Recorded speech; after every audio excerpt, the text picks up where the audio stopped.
एक बात याद रखनी चाहिए, इस दुनिया में आप अपनी इच्छा पूरी करने नहीं आए, ईश्वर की इच्छा पूरी करने आए हैं।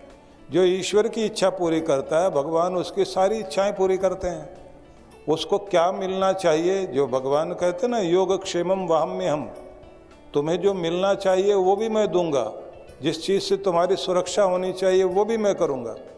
तो भगवान जब ये जिम्मेदारी लेते हैं तो निश्चित रूप से पूरा होता है। और ये एक बात ध्यान रखिए, गुरु मतलब गुरु, इष्ट देव और माता पिता, तो ये इनको मालिक माना जाता है, ये नहीं रूठने चाहिए। भाग्यमयी रूठ जाता है। आप समझिए कि माता पिता का सम्मान करने के कारण आप राम जी को देखते हैं कि उनको सब कुछ मिला, कृष्ण भगवान को सब कुछ मिला, गुरु का सम्मान करने से सब कुछ मिला। दैत्यों के पास, राक्षसों के पास उनके गुरु थे तो उनको मृत संजीवनी शक्ति थी उनके पास, कोई भी उनको हरा नहीं पाया। तो आखिर में उनके गुरु की शक्ति हटाने के लिए और गुरु से दूर करने की चेष्टा की गई, तब जाकर उनके पास ताकत आई। देवताओं के पास ताकत तब आई, तब वो हरा पाए। तो आप समझ लीजिए कि आपकी ताकत, एक ताकत तो होती शरीर में, दूसरी ताकत होती प्राण की, तीसरी ताकत होती है मन की, चौथी ताकत होती है बुद्धि की, पांचवी ताकत होती है हमारी आत्मा की, उसके बाद छठी ताकत होती है रिश्तों की, हमारे सारे रिश्ते हमारे साथ आके खड़े हो जाएं, वो भी एक ताकत है। उसके बाद में कहा जाता है जब कोई ताकत नहीं काम करती है तो फिर उसके ऊपर सबसे बड़ी ताकत गुरु की ताकत होती है।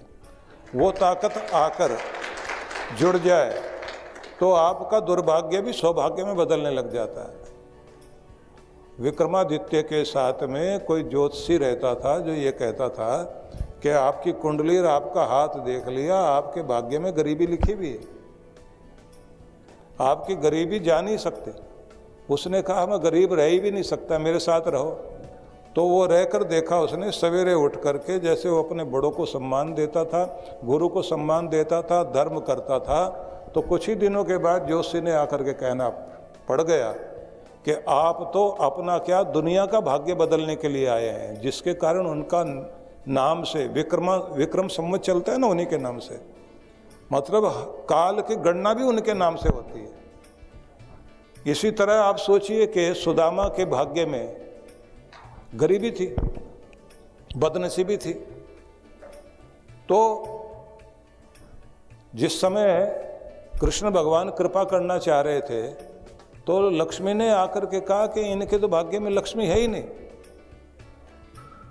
तो भगवान ने कहा लक्ष्मी बन सकती है। तो उसके हाथ से जो वो 2 मुट्ठी उसका जो भी चना चबैना था वो कृष्ण भगवान ने लिया और खाया, और उसी का परिणाम ये हुआ कि लेकर भगवान ने इतना कुछ कर दिया, उसका लोक भी सुधर गया और परलोक भी सुधर गया।